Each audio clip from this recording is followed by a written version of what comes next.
Bonjour à tous. Alors, je fais un bonjour pour toutes les personnes d'un coup, hein. J'arrête les bonjours individuels. Bienvenue pour ce webinaire sur les origines. Comme je disais, on est pas loin du record d'inscrits. On est 368 personnes inscrites. J'espère qu'on sera autant de présents ce matin.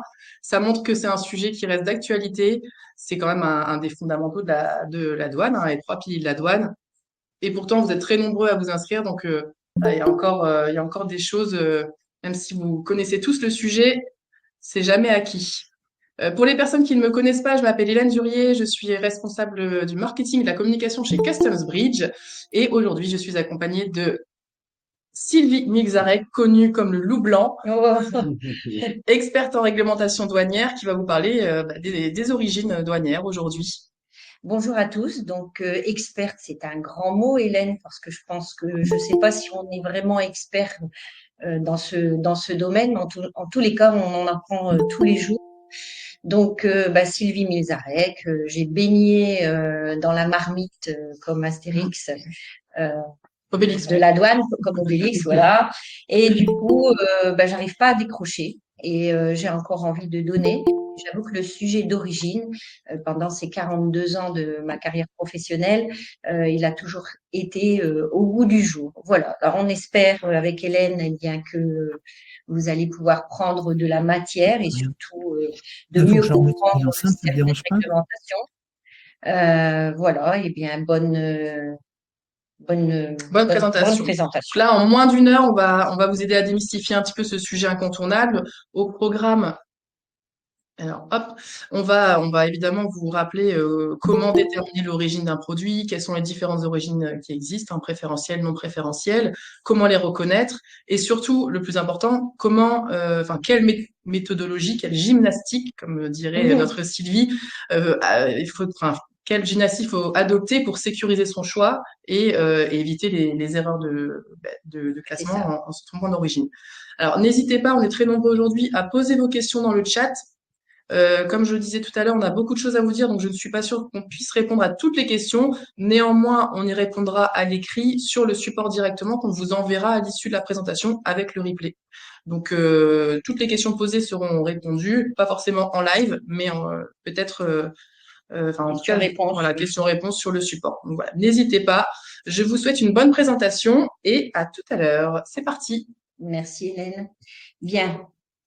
Donc, je pense que vous avez tous plus ou moins été fouinés dans les documentations concernées par l'origine, et ce, au travers des présentations de webinaires de la douane, au travers nos podcasts, où on a fait avec Hélène quelques petites présentations, au travers aussi des présentations des PAE, que je remercie. Voilà. Donc, vous allez retrouver quelques slides parce que c'est une continuité qui vous sont familières. Et avec Hélène, on a essayé d'aller un petit peu plus loin pour justement voir, voilà, tout ça c'est beau, mais comment je fais, où je vais, qu'est-ce que cela veut dire? Bien, donc on va reprendre. Qu'est-ce que l'origine? Bonne question. Donc l'origine, c'est la carte d'identité douanière des marchandises, c'est-à-dire qu'une fois que le produit a acquis son origine, eh bien, elle sera définitive. Elle restera toujours le pays d'origine indiqué, ça sera toujours le même pays jusqu'au bout, quoi qu'on fasse de cette marchandise. Alors, c'est surtout d'où vient ma marchandise, où est fabriquée ma marchandise, est-ce que plusieurs pays interviennent dans la fabrication, quels avantages j'ai et quelle est l'origine que je dois figurer dans ma déclaration. Alors, pourquoi quel avantage? Parce que vous allez voir en avançant dans ce support qu'un produit peut avoir deux origines. Alors, où ces matières viennent? Je suis allée surtout les chercher dans le Code des douanes, donc le CDU 952 sur 2013, et surtout dans l'article 60. Je me suis aussi penchée sur l'article 61, qu'on reprendra un petit peu plus loin dans les slides. Donc, deux notions clés sur qu'est-ce que l'origine. Donc, on a les produits qui sont entièrement obtenus, c'est-à-dire issus d'un seul pays, sans transformation, et on va déployer un petit peu plus loin quel type de produit ça peut être. On a également les produits avec une dernière transformation substantielle, donc déterminée par la dernière transformation significative. Et quand un seul pays intervient, eh bien l'origine est définie par entièrement obtenu, et quand plusieurs pays interviennent, c'est ce que je disais précédemment, c'est la dernière transformation substantielle. Alors, toujours dans l'origine, donc je vous ai dit tout à l'heure, une marchandise a toujours une origine non préférentielle, mais peut, de surcroît, avoir une origine préférentielle, suite à des accords ALE, SPG. Je pense que ce sont des mots qui vous parlent. Donc, l'origine non préférentielle, tout ça c'est bien, mais pourquoi? Elle sert à quoi? Donc, elle confère, comme dit précédemment, une nationalité économique au bien. Elle garde toujours son étiquette. Pour qui? Pour tous les pays avec lesquels l'UE n'a pas signé d'accord. Et par cette origine non préférentielle, eh bien, on va appliquer le taux de droit, on va connaître les restrictions quantitatives, on va savoir s'il y a des mesures de sauvegarde telles que par exemple les mesures anti-dumping ou les mesures anti-subvention, les embargos. Le Made in également, c'est cette origine-là que vous allez utiliser. Et bien évidemment, pour ceux qui sont du domaine, un pays seul ne déterminera pas l'origine et ça va de pair avec les piliers que vous connaissez, surtout la nomenclature douanière. Donc, toujours bien trouver sa nomenclature douanière, avoir son pays d'origine et ensuite, on va déployer plus loin dans les slides comment on fait pour être sûr du pays qui a été proposé. Alors, l'origine préférentielle, eh bien, elle, le mot parle bien, donc préférentiel, ça veut dire que je vais avoir des avantages. Donc, c'est appliqué, comme dit tout à l'heure, dans le cadre d'accords, la l'AELE, le PECO, la CP, le JSP, qu'on reprendra en exemple justement tout à l'heure. Mais il faut toujours prendre des précautions parce que vous verrez que dans les accords, eh bien, chaque accord a des règles d'origine. Alors, parfois, elles peuvent être identiques, mais pas forcément. Il faut savoir aussi que les règles d'origine non préférentielles ne sont pas harmonisées au niveau international et que l'OMD y travaille aussi sérieusement. Donc, on va passer la slide suivante, Hélène. Donc, l'origine, il faut bien comprendre, et ça, je pense qu'on l'a assez répété, et c'est tout le temps répété parce que je les suis, moi, les webinaires, même si j'ai pas mal d'années dans le domaine, parce qu'on en apprend tout le temps et on découvre tout le temps. Donc, il faut faire la différence entre qu'est-ce que la provenance et l'origine. Alors, l'origine, c'est un lien géographique et économique qui unit la marchandise à un pays ou à un groupe de pays dans lequel elle a été produite ou fabriquée. Bien sûr, toujours en tenant compte de cette fameuse réglementation liée au produit. La provenance, elle, c'est le pays de provenance, c'est le dernier pays à partir duquel les marchandises ont été expédiées avant leur introduction sur le territoire de l'Union. Donc, c'est pas forcément le pays d'origine. Par exemple, je fais un pantalon au Bangladesh et je m'aperçois que malheureusement, mes fermetures éclairs, elles sont défectueuses. Je les envoie donc au Pakistan et je les fais partir du Pakistan.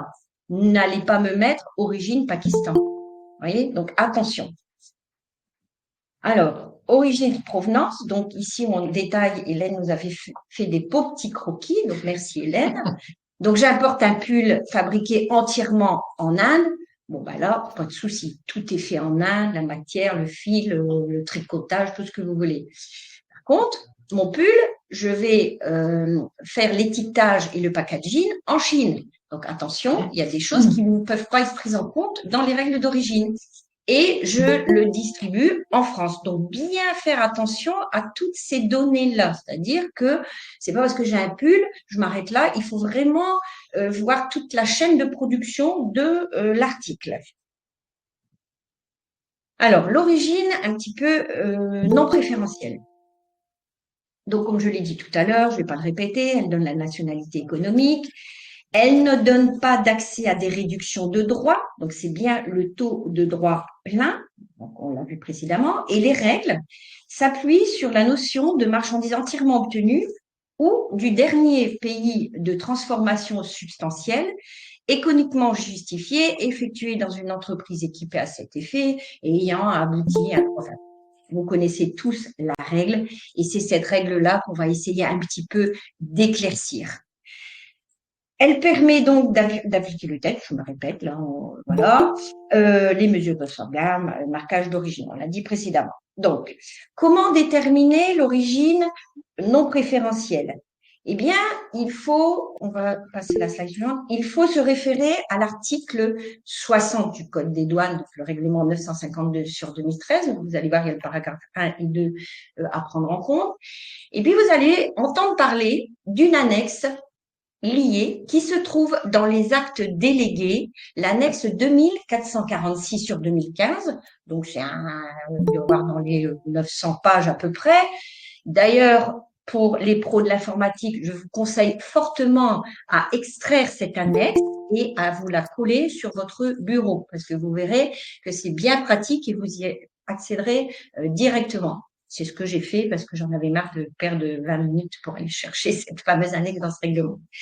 Ensuite, il y a également quelque chose à prendre en compte, c'est le tableau du site Europa.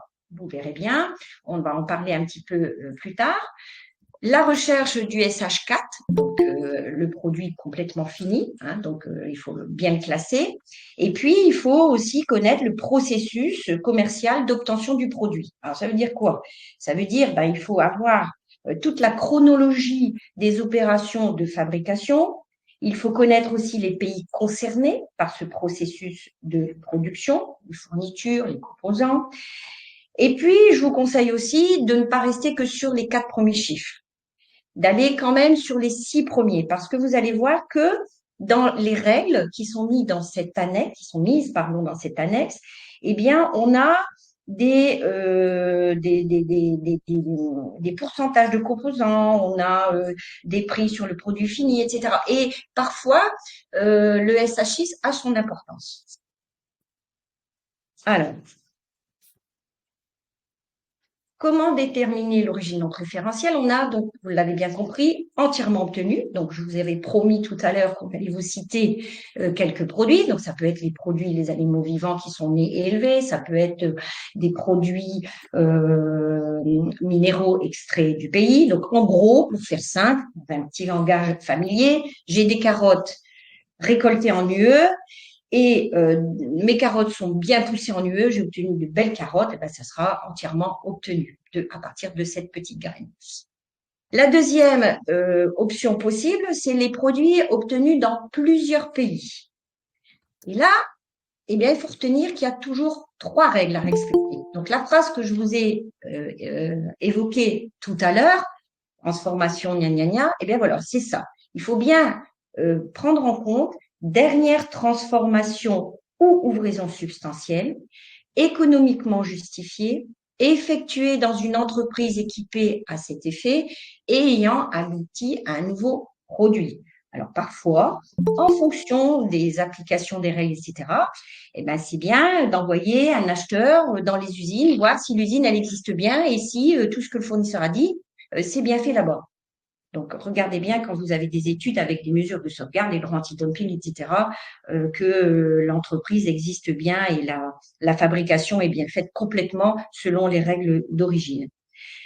En gros, c'est la plus grosse transformation. Et chaque code précisera en quoi correspond la transformation substantielle. Donc, on va continuer. Alors, on vous a fait un petit schéma avec Hélène pour connaître, parce qu'on parle de ouvraison, on parle de transformation, on parle de substantiel, mais ça veut dire quoi?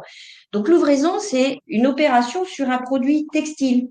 Je vais par exemple avoir du tissu et puis à partir de là, je vais fabriquer un produit substantiel. Transformation, ça peut être sur un produit industriel. J'ai des pièces, je vais en faire une voiture, par exemple. Transformation, également sur substantiel, pardon, excusez-moi, sur un nouveau produit ou correspondant à un stade de fabrication important. Donc là, par exemple, du tissu, je vais pouvoir faire une chemise complète, par exemple. Donc tout ça, de toute façon, vous avez les explications qui sont mises dans les actes délégués et qui vous expliquent justement ce que ça veut dire avec un peu plus de précision. Alors là, on va essayer d'aller un petit peu plus loin. Donc j'ai bien compris, origine, provenance, je dois faire attention au code, au pays, ma chaîne de production, etc. Et Sylvie, alors Sylvie, c'est pas moi qui l'ai inventé, hein, mais m'a parlé d'une annexe qui reste importante. Elle m'a dit, je dois le mettre sur mon bureau. Vous allez comprendre là maintenant mieux. Eh bien, cette annexe de l'acte délégué du CDU qui détermine donc elle les règles, elles doivent être lues conjointement avec les notes introductives qui décrivent la manière d'appliquer les règles de cette annexe 2201 et qui vous éclaireront sur l'utilisation de cette annexe. Alors, il faut pas dire, bah tiens, moi j'ai une nomenclature, je veux regarder simplement ce qui est écrit à côté. Non, il faut lire tout ce qu'il y a dans le chapitre. Les notes introductives sont importantes. Et on va parler là de règles résiduelles et de règles primaires. Les règles primaires, on les appellera également des règles de liste. Donc, vous les voyez, par exemple, mon vêtement en cuir naturel m'indique une règle primaire qui dit, eh ben, je peux obtenir cette origine à condition que j'ai une confection complète. Mais si je ne l'ai pas, eh bien, vous allez voir qu'il y a autre chose à faire. Et donc, si cette règle-là, vous la trouvez, d'abord, si vous trouvez votre code SH dans ce tableau, et que la règle confection complète ne vous convient pas, mais vous allez me dire, mais ouais, mais ça c'est bien beau tout ça, mais qu'est-ce que ça veut dire confection complète? Parce que ben voilà, on fait pas forcément de la couture ou autre. Vous avez les explications également dans les règlements. Donc ce sont les opérations qui suivent la coupe du tissu ou l'obtention directement en forme d'étoffe de bonneterie. Donc ces explications, vous les avez aussi dans le code des douanes. Vous avez trouvé cela. Vous êtes content, c'est bon, j'ai mon pays d'origine. Il ne vous restera plus qu'à voir éventuellement le taux de droit de douane. Par contre, ça ne l'est pas. Et bien là, vous vous reportez aux règles résiduelles du chapitre. Et la règle, lorsque le pays d'origine ne peut pas, je vous laisserai lire, c'est cette règle-là qu'il faudra, dans ce cas-là, appliquer. D'accord? Alors, on va continuer. Il y a une question peut-être? Justement sur ce tableau-là, qu'est-ce que signifie le EX avant le code SH? Est-ce que c'est bien exclusivement? C'est pour le 4203 uniquement. D'accord? C'est pas une exemption. C'est pour ça, vous allez voir que de toute façon, des fois, vous avez une règle sur le chapitre. Et puis en dessous, vous avez des fois pour cette position-là, un peu comme on voit aussi dans les règlements dans le règlement RDE, où justement, il faut pas croire que c'est des exceptions, ce sont des exemptions, ce sont des exceptions. Voilà. Donc sinon, après, vous reprenez la règle résiduelle. On va continuer. Donc là, je me dis, c'est bien, j'ai mon chapitre où j'ai la signification justement pour ce vêtement. Mais si je l'ai pas, je fais quoi? Si je l'ai pas, il y a un autre tableau. Donc voilà, un tableau qu'on appelle les règles de liste de la commission. Et ce tableau, c'est à peu près la même chose. Donc il reprend aussi les chapitres. Il reprend, donc ça va bien éclairer la personne qui a posé la question. Voilà, chapitre 2, c'est ça. Fabrication, raison, transformation, vous voyez, dans laquelle les matières des chapitres 1 et 2 peuvent être utilisées entièrement. Et puis, par contre, si votre produit fait partie du 2104, c'est une autre règle. Voilà, ça éclaire plus encore l'explication du tableau numéro 1. Donc là, si je ne trouve pas dans le 2201, je vais me référer aux règles de liste de celui de la commission du site Europa. Et puis, à partir de là, là, je pourrais valider mon pays d'origine. Et si là, je l'ai toujours pas, je reviens sur les règles résiduelles de l'Union européenne qu'on a vues précédemment. Alors, vous allez voir, je vous invite à aller le consulter. Vous tapez sur Google règles de liste des règles d'origine. Vous allez la voir et vous allez voir, ça part du chapitre 1 à 5, du chapitre 5 à 12, etc. Donc, vous avez des petites notes.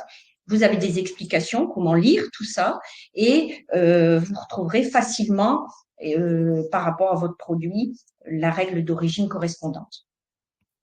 Alors, qu'est-ce qu'une règle primaire? On va un petit peu rentrer dans le détail. Donc, elle détermine le pays d'origine selon certains critères.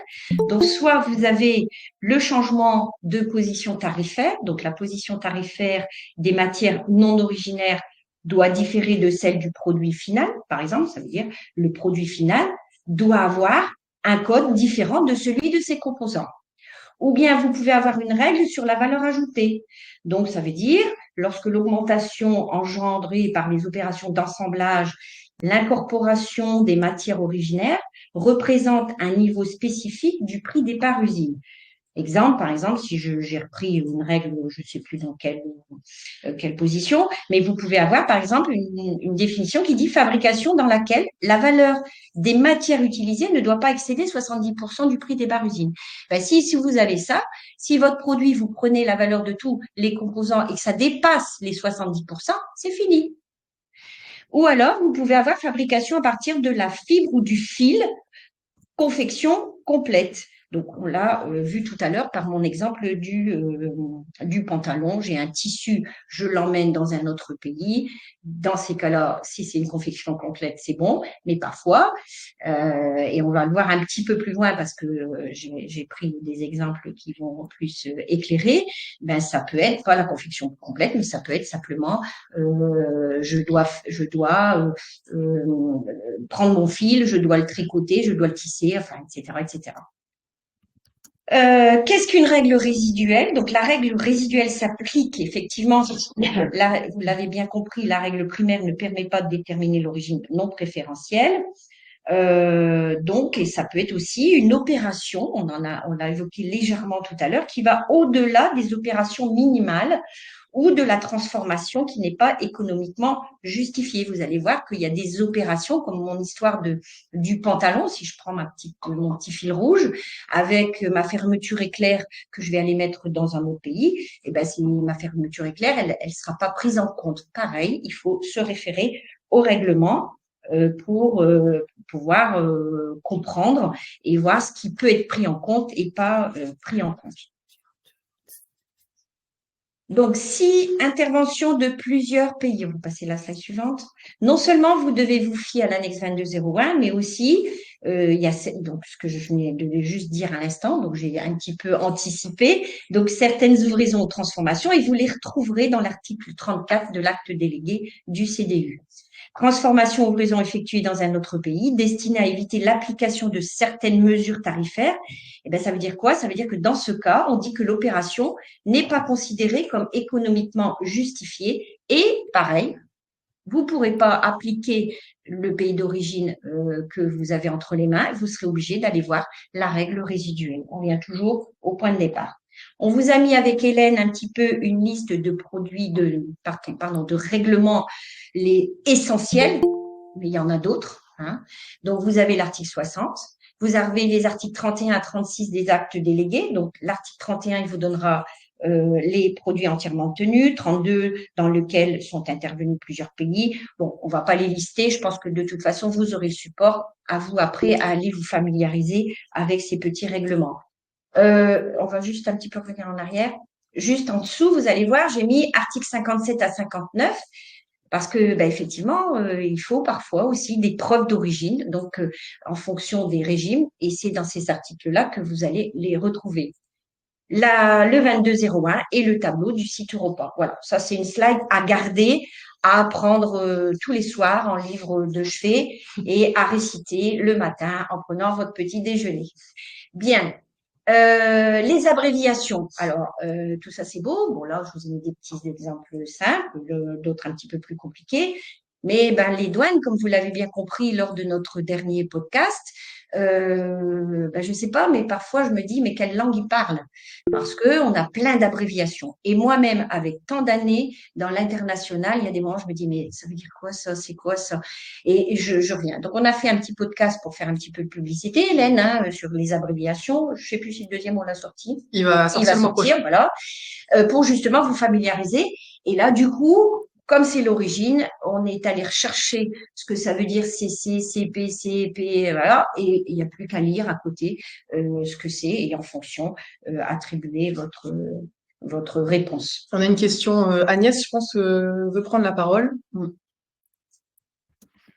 sais pas si c'est une erreur ou pas. Ouais, prix du produit fini. Effectivement, prix du produit fini, c'est-à-dire le prix de l'utilisation. Bon, on n'arrive pas à voir Agnès, donc du coup, on va répondre peut-être aux questions. Alors, Georgine, elle demandait, avant d'appliquer les règles résiduelles, n'y a-t-il pas la règle de tolérance de 10%? Alors si, justement, c'est pour ça. Aujourd'hui, on n'est pas là pour faire une formation complète. Mais effectivement, vous pouvez avoir une incorporation de matière.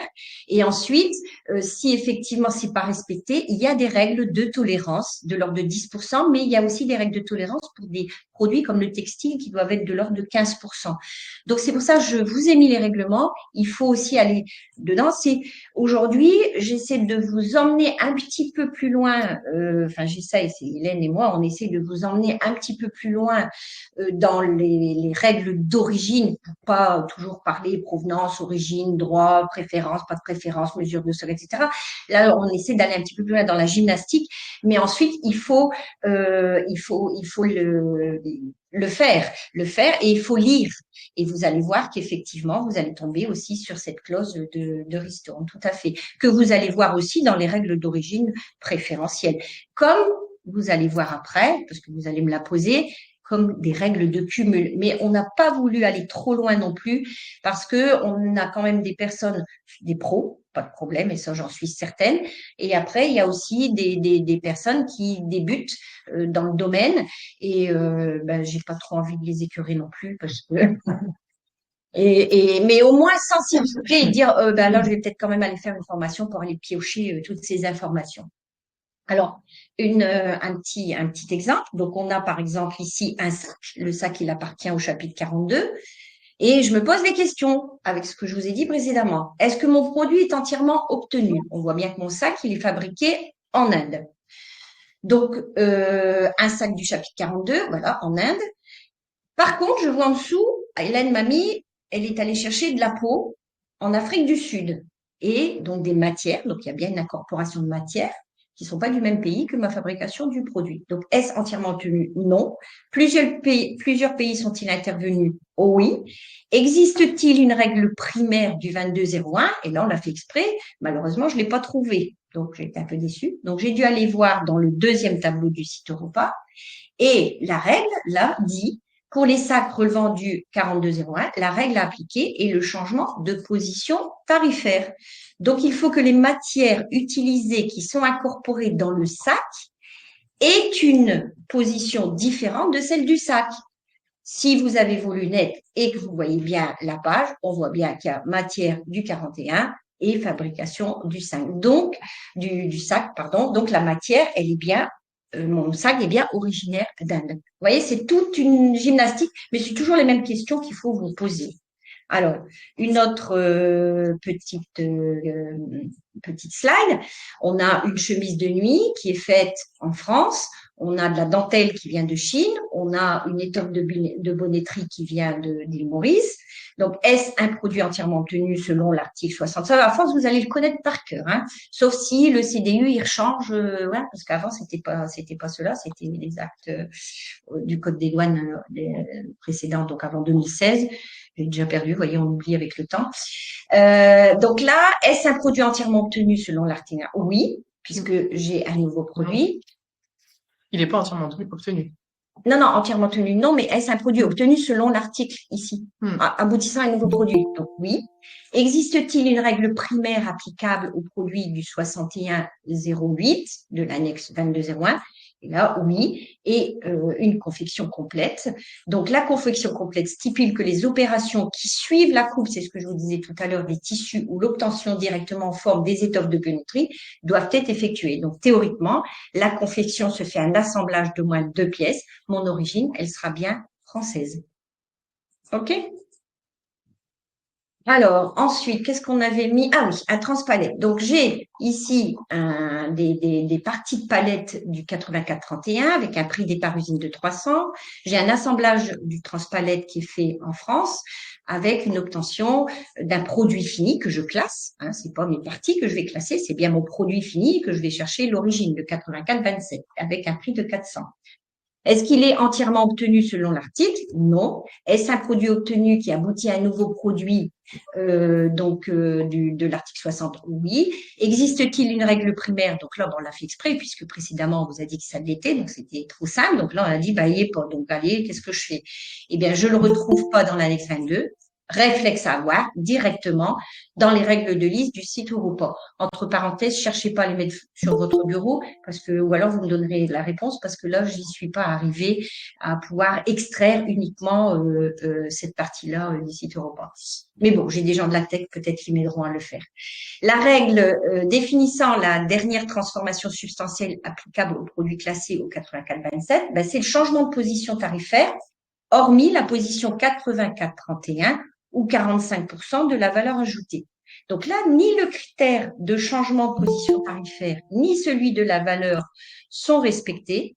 Il faut donc que je revienne sur les règles résiduelles de l'Union européenne pour déterminer l'origine non préférentielle du transpalette. Donc, selon la règle, eh bien là, je suis allée la voir, comme ça, on ne perd pas de temps. Lorsque la marchandise est issue de matière toute originaire d'un même pays, le pays d'origine de cette marchandise est celui duquel sont originaires les marchandises. Et j'ai fait le petit exercice avec Hélène pas plus tard que ce matin. J'ai dit, maintenant, tu me donnes la réponse. Et tout de suite, en 30 secondes, elle a donné Chine et elle a eu 20 sur 20. C'est une bonne prof. Voilà. Donc, effectivement, là, on déploie, on va un peu vite parce que le délai nous est imparti, mais je vous conseille fortement à vous prendre tous ces règlements, de les lire de temps en temps, mais de relire à tête reposée les exemples et de faire cette gymnastique. Et vous allez voir, voilà, c'est une gymnastique, un puzzle. Donc, une transformation substantielle, pardon. Bravo. Une transformation substantielle. Donc, j'ai un manteau qui est du 6201.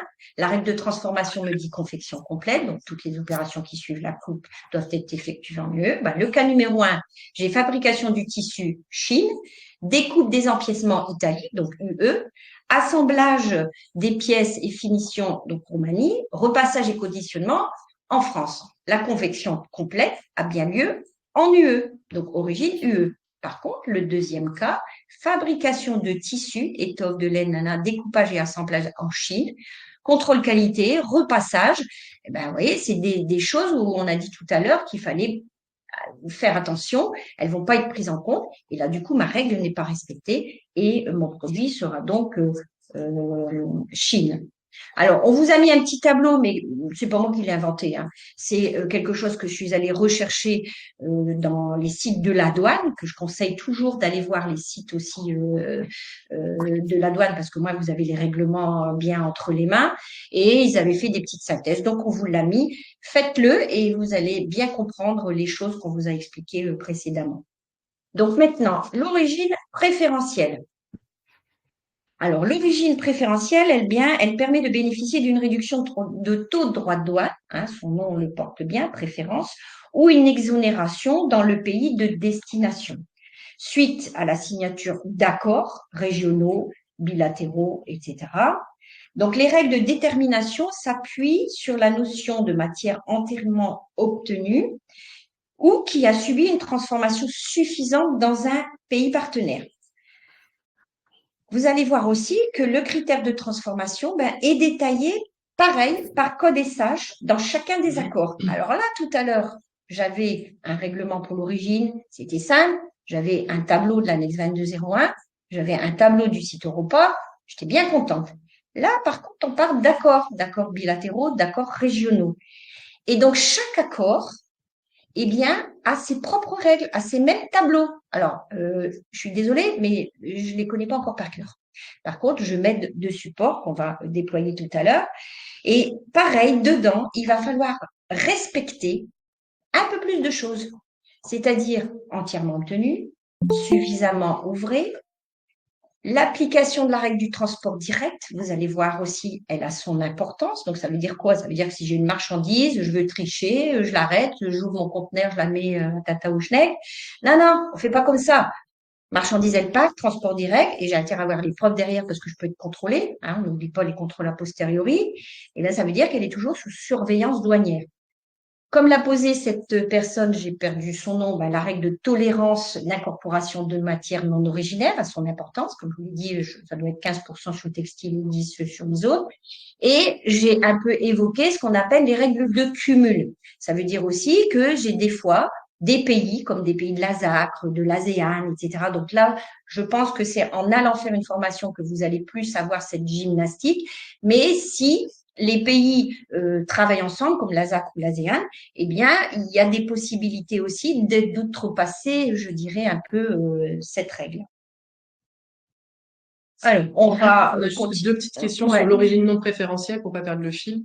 Delphine nous demande si on doit mentionner une origine UE ou le pays le plus représentatif de l'Union européenne. Non, pour moi, si mes souvenirs sont bons, moi, quelqu'un a quelque chose peut confirmer, mais pour moi, on peut mettre UE quand ça suffit. Ah bah, Fabienne nous pose la même question. L'UE est considéré comme un pays. Il faudrait, me semble-t-il, nommer le pays. Pour moi, on peut mettre origine UE. Pour moi, oui.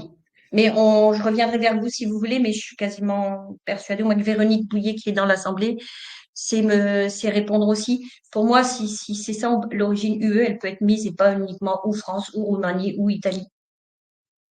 Ok. Alors, Et Benjamin. si je peux Oui, Véronique, intervenir, vas-y. Oui. ouais, si je peux intervenir, c'est une question qui est assez récurrente. Est-ce qu'on met UE? Ouais. Est-ce qu'on met France? On est bien dans le cadre de l'origine non préférentielle, Ou hein, on est bien d'accord. préférentielle. Oui, oui. Et là, dans ce cas-là, je dirais que c'est le certificat d'origine généralement qui est demandé par le pays importateur. Et certains pays importateurs vont accepter UE et d'autres vont exiger le pays effectivement d'origine, c'est-à-dire France. France. Et Voilà. ça, c'est assez compliqué, c'est une question qui est assez récurrente, assez compliquée à répondre. Je pense que c'est l'importateur connaissant l'administration de son propre pays qui va pouvoir vous le dire. Oui. Merci, Véronique. Donc, oui. Il y en a une autre question de Benjamin. Vous avez parlé de preuves d'origine non préférentielle. Pouvez-vous détailler? Alors, on va le voir dans les slides suivantes. On va voir justement, donc, aujourd'hui, les il y a des documents qui prouvent l'origine, il y a des attestations d'origine, mais on va le voir sur la fin du webinaire. Il y a encore, il y a beaucoup de questions. On va avancer, on Oui, y et reviendra. puis s'il faut, on reviendra. OK. Alors, ensuite, donc, on était, oui, les 4 incontournables. Donc, pour l'origine préférentielle. Donc, vous devez connaître le cadre de la relation préférentielle, donc en fonction du territoire de production et du territoire dans lequel la marchandise est exportée. Vous devez identifier les règles d'origine applicables, et comme je l'ai dit tout à l'heure, en fonction de l'accord, et effectivement avoir une preuve de l'origine préférentielle.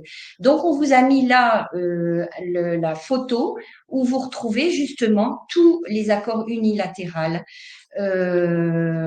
d'inscrits. Donc, vous avez les pays. Hein, donc là, on voit UE, SPG. Vous avez la règle d'origine. Vous avez le règlement mis à jour et directement l'endroit où il faut aller voir le tableau qui vous met en évidence les règles d'origine. Et du coup, la réponse pour savoir qu'est-ce que je dois donner pour bénéficier de cette préférence. Si c'est un certificat, donc on verra un petit peu à la fin, un forme A, bon, on est dans une dématérialisation et vous allez voir qu'il y a de moins en moins de documents. Vous avez des déclarations là d'offres où vous avez, on va le détailler là tout à l'heure. Mais ce tableau est bien fait parce que vous avez l'accord, bilatéraux, pas bilatéraux, là, le SPG, etc. Vous avez le règlement, vous cliquez dessus, et il vous emmène tout de suite dans les règles d'origine concernées. Et après, il vous dit, voilà, ça peut être pour en bénéficier tel ou tel document. Donc, Hélène vous a mis le lien de où trouver les accords des préférences unilatérales. Alors, comme pour l'origine non préférentielle, on vous a mis aussi les règlements à apprendre le soir et à réciter le matin. Donc, le 2446 des actes délégués, donc les articles 45 à 47, pareil que tout à l'heure, 44, liste des produits entièrement obtenus, etc. La preuve de l'origine préférentielle, vous allez retrouver dans les articles 61 et 64, mais là, on change d'acte délégué. Il y en a deux. De toute façon, il faut retenir 952 sur 2012, le Code des douanes, 2446 sur 2015, où là, pouf, c'est tous les règles d'origine. Et le 2447, où là, j'ai plus les documents et plein de choses. Et vous allez voir qu'en lisant, on allait voir, vous allez dire, ah ouais, ben là, c'est là qu'on trouve ça. Ah ben non, ben je savais pas. Et c'est comme ça que vous allez vous enrichir. Je pense pas me tromper, Véronique, hein, toi qui es aussi dans la partie de Anne depuis pas mal d'années. Non, non, Alors, pas de souci, pas de souci. on vous a fait, alors, on a réfléchi avec Hélène, est-ce qu'on vous prend un accord bilatéral, voilà, et on s'est dit, ben, on va quand même prendre celui du SPG, parce que c'est quand même celui-là, l'accord régional, qui est beaucoup utilisé. Donc, on vous a fait un focus. Donc là, c'est uniquement le SPG, mais sachant que la gymnastique, elle est aussi pareille pour les autres accords. Mais là, on voulait aller un petit peu avec un peu plus de difficulté, je dirais. Alors, le SPG, ben, on a de la chance parce que ça concerne beaucoup de pays aussi, mais vous n'avez, comme pour l'origine non préférentielle, qu'une seule annexe. C'est la 2203 qui se trouve dans le 2446 sur 2015. Vous aurez aussi une problématique sur éventuellement changement de position tarifaire ou la règle de la valeur ajoutée, hein, je ne vais pas la répéter, je vous l'ai dit tout à l'heure, ou des ouvraisons spécifiques. Donc pareil, là vous allez avoir le chapitre, vous allez avoir la dénomination du produit et à côté, là vous dites, bah, qu'est-ce qu'ils me font là? Et là, bah, ils sont gentils, là ils nous ont donné deux possibilités ou pas. Et donc là, par exemple, la première, elle dit fabrication à partir de matières de toute position à l'exclusion de celle que relève le produit. Pour une fois, l'inscription, je dirais, l'explication est claire. Ça veut dire que si j'ai des matières qui sont du 46, c'est foutu. Alors je dis mince, flûte, je voudrais quand même bien apporter mes marchandises avec une préférence. Et ben il me met une deuxième possibilité. Fabrication dans laquelle la valeur de toutes les matières ne doit pas excéder 70% du prix des par usine. Donc, je vais aller demander, et c'est pour ça que c'est important, il ne faut pas uniquement avoir une nomenclature douanière et un pays d'origine, il faut savoir comment votre produit il est fait, quelle matière il y a, s'il y a plusieurs pays, là, il faut vous pousser un petit peu plus et récupérer toutes ces informations de la valeur des pièces, des matières, parce que 70%, ben, il faut que vous le calculiez. Et si ça l'excède, eh ben, on est foutu. Par contre, si on l'a, ben, on se dit, ben, ok, j'ai du 46, mais du coup, je peux faire l'une ou l'autre. Alors, on vous a mis, et on ne va pas détailler non plus, il y a plusieurs types de règles. Donc, par exemple, la viande et abats comestibles, donc seules des matières entièrement obtenues peuvent être utilisées. Vous retrouvez ces explications aussi dans les règlements, hein. Donc, chapitre 2, ben voilà, fabrication dans laquelle toutes les matières des chapitres 1 et 2 utilisées doivent être entièrement obtenues.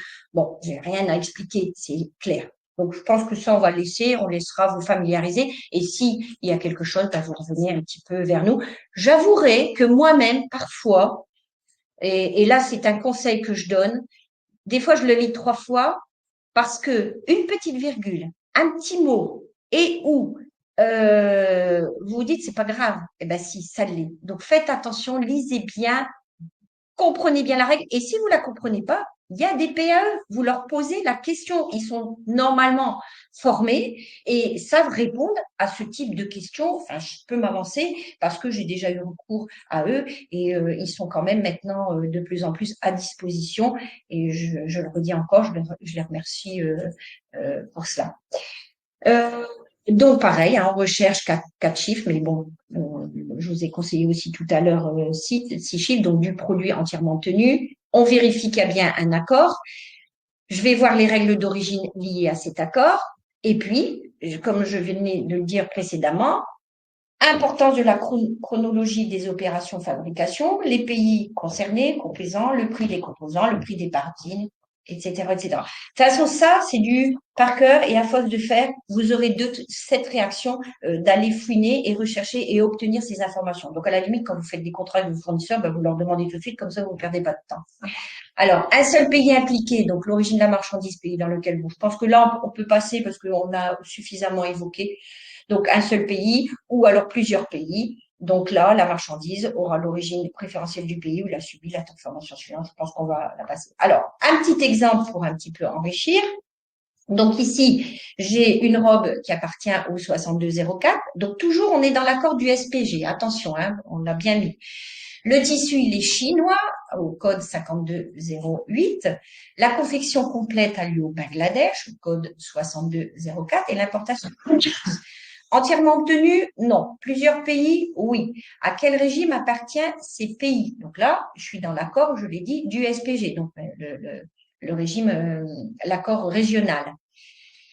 Je me réfère, puisque là, j'ai la chance, dans le SPG, c'est qu'une seule annexe, la 2203, qui concerne beaucoup de pays. Et là, je me dis, mais qu'est-ce que je fais? Une règle qui me dit, pour les PMA, fabrication à partir d'étoffes.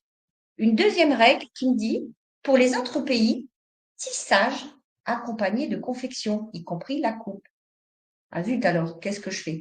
Donc, vous êtes là obligé de regarder dans quel régime fait partie votre pays.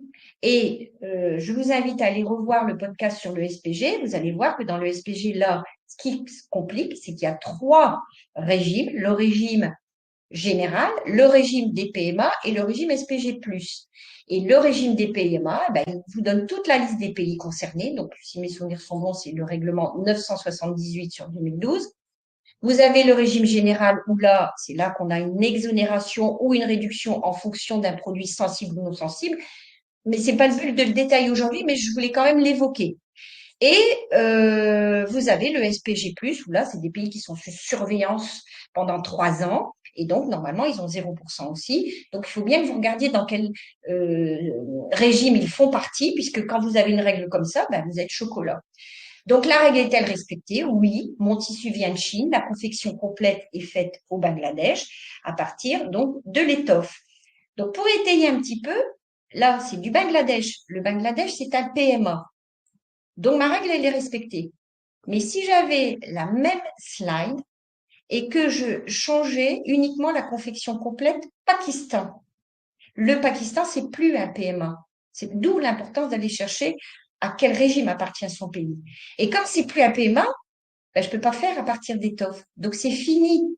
Je ne peux plus prétendre à la préférentielle. Je serai obligée d'appliquer le taux plein parce que ma robe, il faut que je prenne mon fil, que je tisse mon fil, que je coupe mon produit et que j'en fais une chemise de nuit. Non. Une robe. Ouais. Alors, ça peut être une chemise de nuit aussi, tout dépend quel âge, Ça dépend de l'occasion. quel âge on a et quelle occasion. Hein. Là, à 20 ans, c'était peut-être ça. Aujourd'hui, c'est mes chaussettes. Et là aussi, sur les chaussettes, il y a un bel exemple qui est d'ailleurs, je pense, dans les règles d'origine préférentielle, que je vous invite aussi à aller voir. Alors, intervention de plusieurs pays dans la production, donc le sèche-cheveux, par exemple, donc toujours dans l'accord du SPG, pour changer un peu du textile. On a un moteur électrique de Chine qui est au 85,01. On a un prix à 480, donc 50% de la valeur d'achat. On a un assemblage au Pakistan, 85,16, un prix total à 1 000 euros et on importe en France. Entièrement obtenu, non. Plusieurs pays, oui. À quel régime appartiennent ces pays? Sont-ils dans la même zone pour cumuler? Quand je vous parlais de cumul, parce que si c'est des pays qui travaillent entre eux, peut-être que je vais faire attention à ces règles. Mais peut-être qu'on fera un jour quelque chose sur justement le cumul.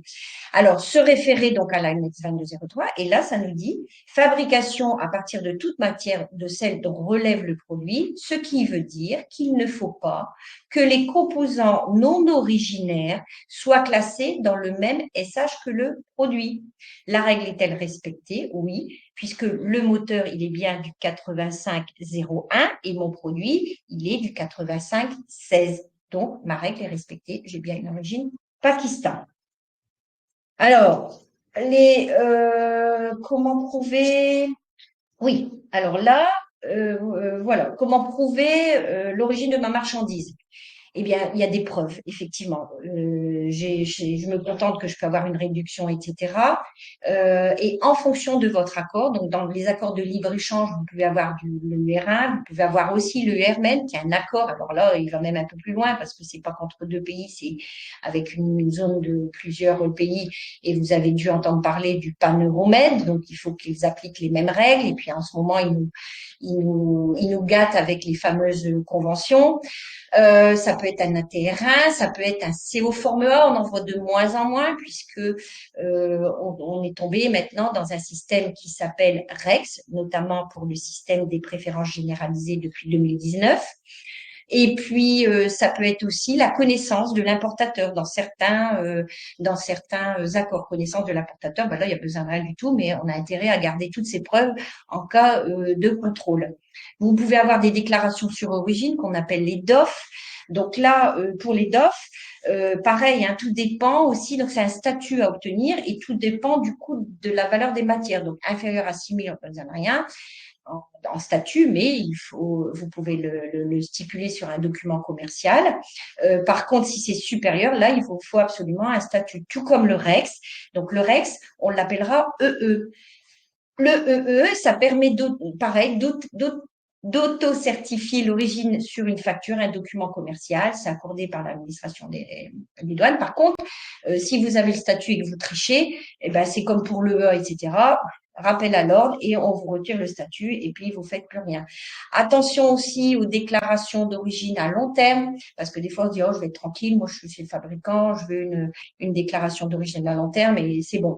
Mais seulement votre fournisseur, à un moment donné, eh ben, il a tellement fabriqué qu'il vous avait dit que ces matières, elles venaient de tel pays, et puis il n'y a plus de matière. Et puis vous avez fait votre commande et vous l'attendez avec impatience parce que vous êtes comment dire, dans les magasins en promotion.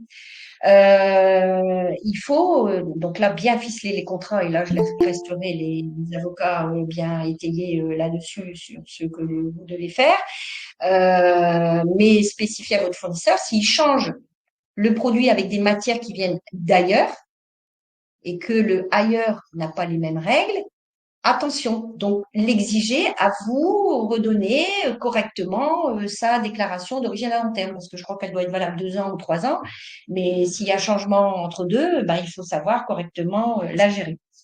Alors, les conseils qu'on vous donne, donc les réflexes à avoir, ben, c'est surtout vérifier les règles d'origine propres à chaque accord, vous l'avez bien compris, chaque accord, un tableau, des règles, des notes, des exemptions, des ristournes, etc. Archivez surtout tout ce que vous avez trouvé, le coût des composants, le processus de fabrication, etc. Parce que tout ça, c'est bien, mais quand vous avez un contrôle sur l'origine, c'est pas forcément à l'instant T, ça peut être plus tard. Et plus tard, ben votre acheteur qui a fait des vélos avec des assemblages à tel endroit, etc., et puis qui a dit c'était telle origine, machin, ben il est plus dans la société, et vous cherchez comme des malades, vous savez pas où c'est archivé parce que c'est une grosse société et quand il faut faire ressortir les archives, vous savez plus. Donc, ayez bien quelque chose de clair sur tous ces archivages parce que ils vous seront demandés.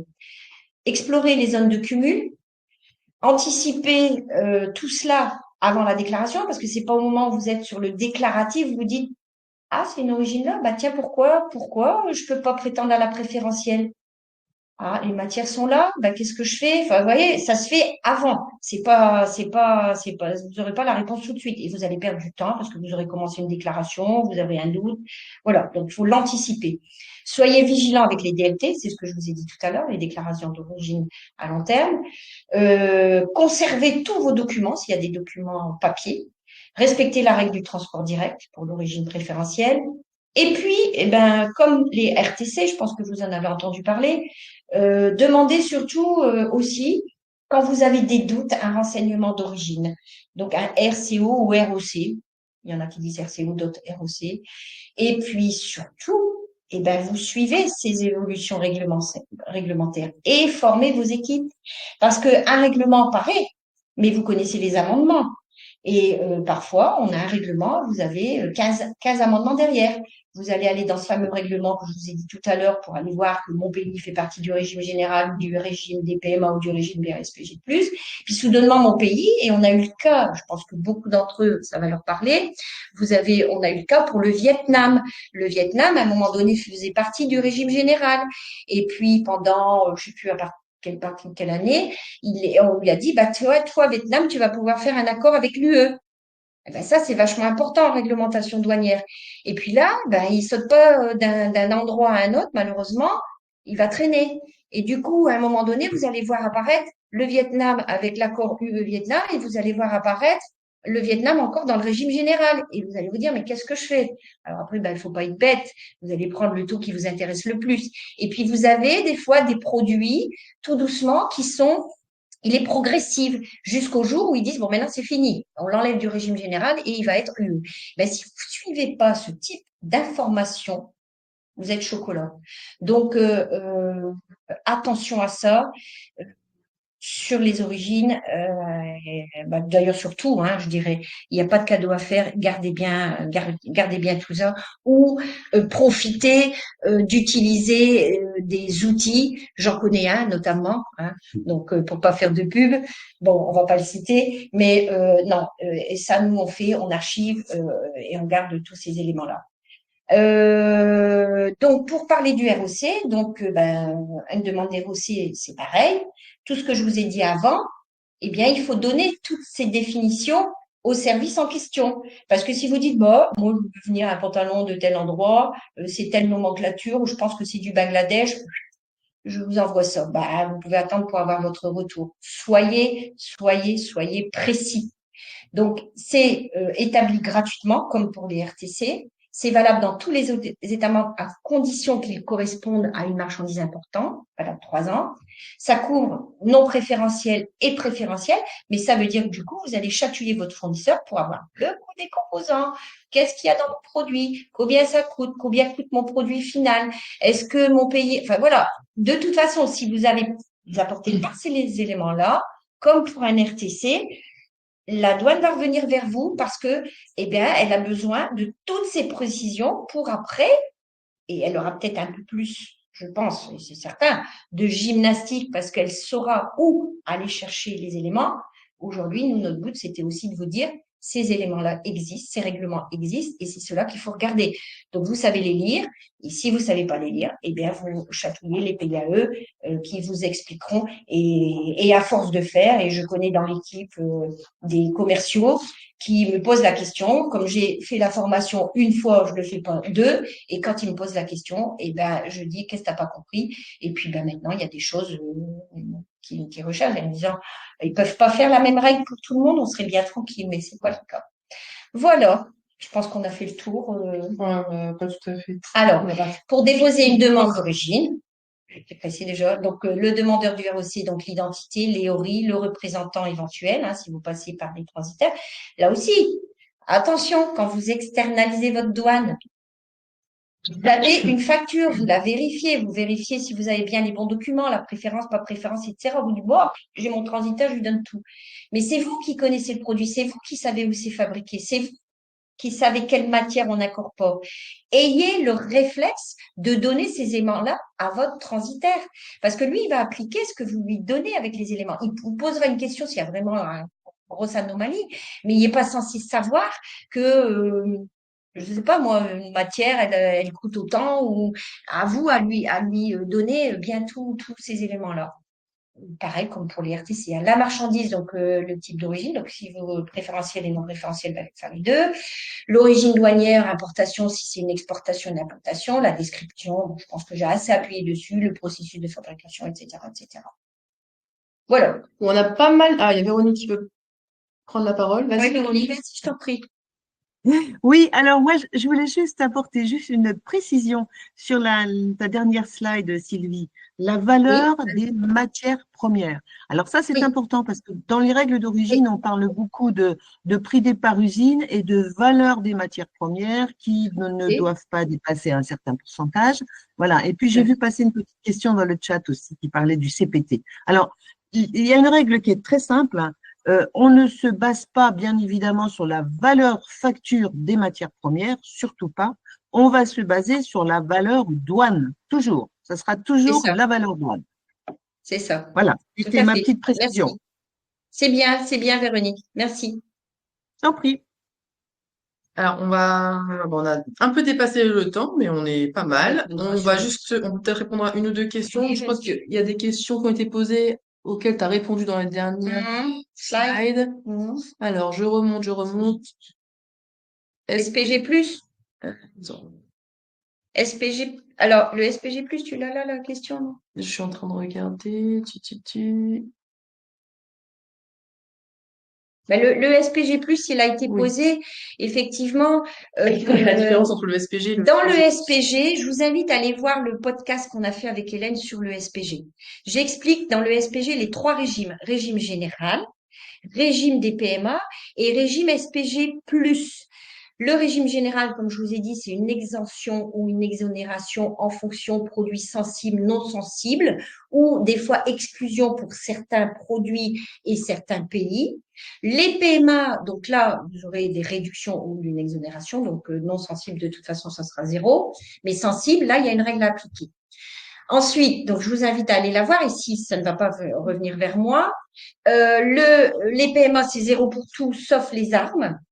Et le SPG+, ben là, il y a une liste de pays qui doivent respecter des conventions, conventions droits de l'homme, ils doivent respecter la drogue, par exemple, etc. Donc, ça veut dire qu'ils sont toujours sur surveillance parce que le SPG, normalement, il est mis pour 10 ans. Il devait changer ici, là, il y a 2 ou 3 ans, je crois à peu près. Malheureusement, on n'a pas pu le changer. Donc, on l'a reporté jusqu'en 2027. Donc, tout ce que je vous dis là, jusqu'en 2027, on est tranquille. Et dans le podcast, je suis tranquille également. Par contre, le SPG+, c'est que pour 3 ans. Ça veut dire que si, par exemple, vous avez apporté un produit qui faisait partie de ce SPG+, et que, je ne sais pas moi, vous avez une réduction importante, et que soudainement, la douane, elle a été regarder ce qui se passait, et puis ce pays l'a pas respecté, on va pas attendre les 10 ans. On va lui dire, toi, pays, et je crois que ça a été le cas du Cambodge, on te retire. Et du coup, souvent, il revient dans le régime général, et du coup, il se revoit appliquer des droits, et puis il reprend la réglementation. Est-ce que c'est clair pour la personne qui a posé la question? Mais qu'elle aille voir le podcast, et au besoin, vous avez mes coordonnées, vous pouvez me rappeler pour que j'étaye un petit peu plus cette partie-là, si vous le souhaitez. Bon, après, il y avait pas mal de questions sur le RCO, mais tu y as répondu sur les slides. Oui, n'hésitez pas. Alors, c'est vrai que moi, j'ai voulu en faire dans ma carrière. Il y a des documents types, c'est prenant. C'est prenant parce que il faut aller chercher tout ça et on imagine pas. Là aujourd'hui, c'est vraiment quelque chose pour vous sensibiliser, pour vous imaginer l'importance de ce que ça, pas pour vous faire peur non plus, parce que vous avez bien remarqué, c'est une gymnastique et quand on l'a fait plusieurs fois, c'est comme ça qu'on comprend et qu'on sait où chercher. Mais après, en fonction de votre rôle dans l'entreprise, allez suivre des formations parce que là, c'est 1 heure avec ce que je vous apporte, mais dans les centres de formation, vous avez l'ODAC, vous avez la UTF, vous avez l'encyclopédie douanière qui font de très bonnes formations avec des exemples, vous recherchez, vous passez une journée et vous allez voir, vous vous sentirez mieux. Mais donc, si vous êtes concerné dans l'entreprise, je vous invite à le faire. On a une question de Georgine qui nous demande quelle est la différence entre la valeur douane et la valeur facture. Tu as bien compris ce que Véronique a dit. La valeur douane, c'est la valeur transactionnelle, c'est-à-dire la valeur facture, en fin de compte. C'est cette valeur-là qu'il faut prendre, si ça permet de répondre. Je ne vais pas rentrer dans la valeur douane. Oui, vas-y, Véronique. Alors, oui, j'apporte juste une petite précision, parce que j'allais répondre à Georgine. La valeur facture dépend de l'incoterme qui a été négocié. Tout à fait. Donc, une valeur facture peut être en EXW, peut être en CPT, peut être en CIP, peut être en DDP, peut être, enfin, tous les incoterms de la Terre, on va dire. D'accord? Voilà. Par contre, la valeur dont il est fait référence dans les règles d'origine correspond à la valeur douane. La valeur douane, c'est la valeur de la marchandise à l'entrée dans l'Union européenne. L'Union européenne, voilà. Voilà. Donc, la valeur douane peut être différente de la valeur facture, bien évidemment, et c'est très souvent le cas. Donc, quand vous allez calculer, parce que quelquefois, on est à l'euro près, quand vous allez calculer votre valeur ajoutée de 40% ou de 30% ou de 50% qui est présente dans la règle d'origine, il faut effectivement que vous preniez la valeur douane, parce que si vous prenez la valeur facture qui est par exemple en DDP à destination, votre règle d'origine, elle pourra ne pas être respectée alors qu'elle aurait pu l'être. Voilà. C'est au premier Voilà, point de l'entrée dans l'Union européenne. Merci Véronique. t'en prie. Pareil, hein, donc là, il faut aussi vous enrichir sur la valeur en douane qu'on a fait également, hein, où on est ce que vient de dire Véronique là-dessus. Et l'incoterm a son importance, donc avec les choses à exclure ou à inclure dans une valeur en douane. Donc pareil, article 70. Vous voyez, j'appuie sur mon nez, puis bon, l'article va sortir tout de suite. Non, non, mais tout à fait. Véronique, merci bien. Et puis, c'est des petites précisions, effectivement, qu'on ne pense peut-être pas forcément. On a une dernière, enfin, on a encore plein de questions, mais là, je vois le temps filer. On va prendre une dernière question. De toute façon, on y répondra hein, par écrit et on vous enverra le support. Une question de Maria qui demande, donc, les règles d'origine non préférentielle n'étant pas harmonisées au niveau international, quelle origine non préférentielle doit être apposée sur nos factures à l'export? La règle européenne ou la règle du pays de destination? Ben, pareil, tout dépend. Ben, je pense que c'est la règle du pays de destination. Mais alors là, il faut que je me plonge un peu plus. Je peux pas lui répondre. Je peux pas vous répondre là. Je sais pas, Véronique. Peut-être que tu peux venir à mon secours aussi là.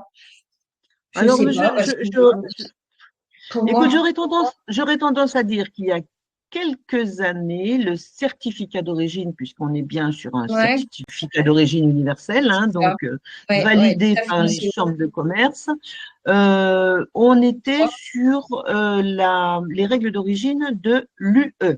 L'union.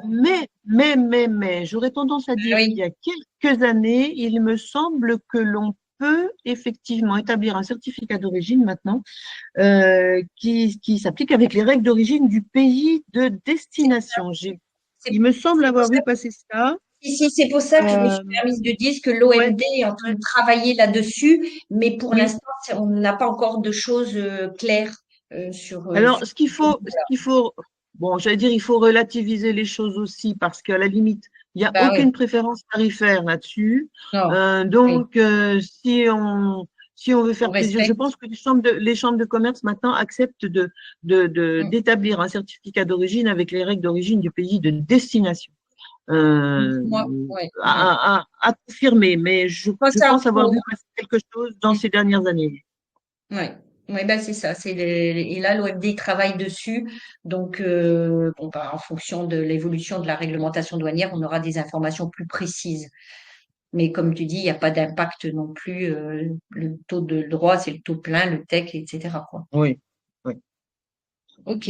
Ben, Bon, je pense que écoutez, c'est tout. merci Véronique, merci Merci. Sylvie. Je pense que les estomacs commencent à gargouiller, donc on va J'espère que vous je ne vous ai pas laisser. perdu. Dans tous les cas, les questions qui ont été posées auxquelles on n'a pas eu l'occasion de répondre, on vous y répondra, hein, on y répondra sur le support et on vous enverra le support cette semaine avec le replay. N'hésitez pas à nous suivre sur LinkedIn, hein, Customs Bridge, à écouter les podcasts aussi sur Spotify, sur Deezer, sur Headliners. Donc la chaîne, c'est les innovateurs de la douane. Je vais vous le remettre dans le chat. Merci, Et puis merci pour merci. tout. J'adore ça. Non, merci à vous, mais surtout, j'espère que ça vous a bien éclairé et que vous aurez envie de vous plonger dans une recherche d'origine et vous rendre compte de l'importance et puis surtout vous permettra de donner cette fameuse gymnastique parce que ça a toujours été ma hantise et puis après, une fois qu'on s'y plonge, eh ben, après, on est content. Voilà, merci beaucoup en tout cas et n'hésitez pas si besoin. Ouais, et si vous voulez aussi rattraper du retard, on a plein d'autres contenus sur notre site internet. On a les podcasts, on a d'autres webinars, des articles, des livres blancs. Tout est disponible gratuitement. Je vous remets le lien aussi de notre site internet, donc n'hésitez pas. Vous pouvez aussi vous créer un compte gratuitement sur notre application Okiduty. Et voilà, je pense que tout